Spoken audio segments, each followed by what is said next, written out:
Hello, I will be presenting my rhetorical analysis based on Barack Obama's DNC 2004 keynote speech.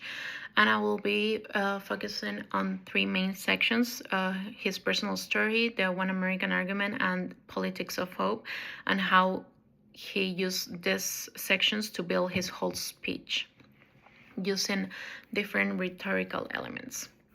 So to start, I'll start with his personal story and how he builds ethos and pathos through it.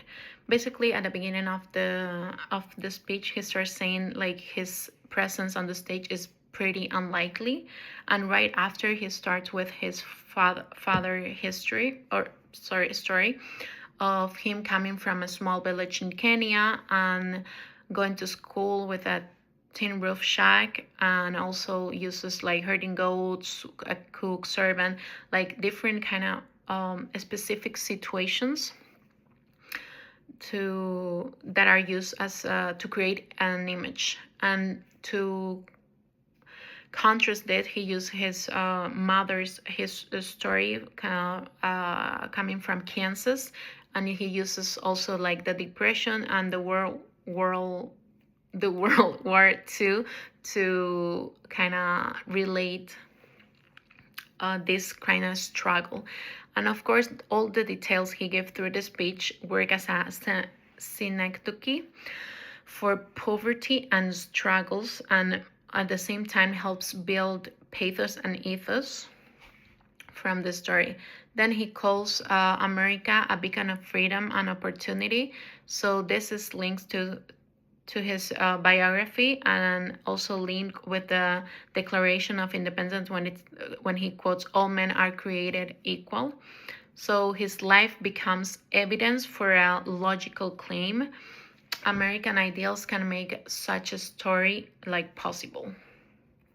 Continuing with One American argument, kind of the middle of the speech, he shifts to this national unity and use this repetition of if there is a child, if there is a senior, to show like to show that others people suffering can affect us all, and also like it matters, issue matters to us, like it also threatens our lives or civil liberties.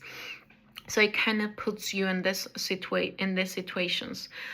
So this is like the use of anaphora as well, and combines this with logos and pathos, because it kind of argues that people are still like connected to each other.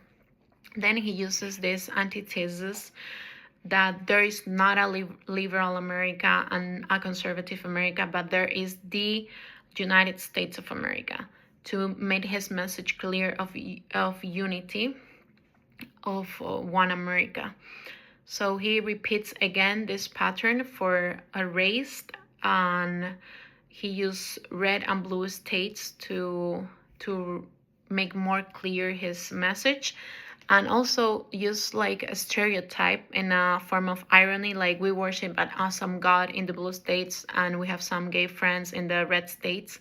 So he to make people kind of laugh a bit of this.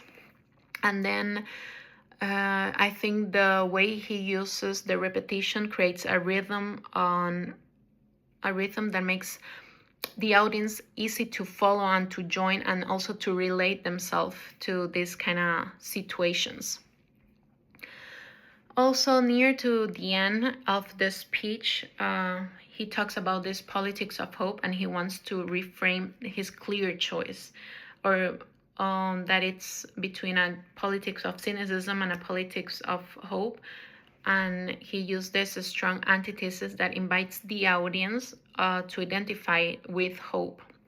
And he immediately clarifies that hope is not blind optimism, but it's kind of a more, he uses this like a logical move to defend his idea against the change or charge of naivety.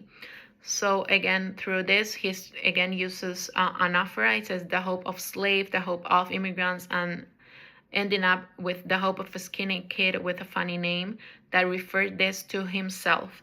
So this kind of short historical examples links the different groups, or the different situations through the same emotion, and ends the message with him story himself. So Hope becomes both a historical force but also an emotional kind of message. So to conclude, I'll say that Obama's main thesis is that his own unlikely life shows that one America is still possible, and that citizens must choose a politics of hope, which personifies John Kerry as that, to keep that possibility alive. And of course, in some way, and with the use of art of rhetorical elements, he turns this political speech into a memorable story about American identity and the power of hope. Thank you.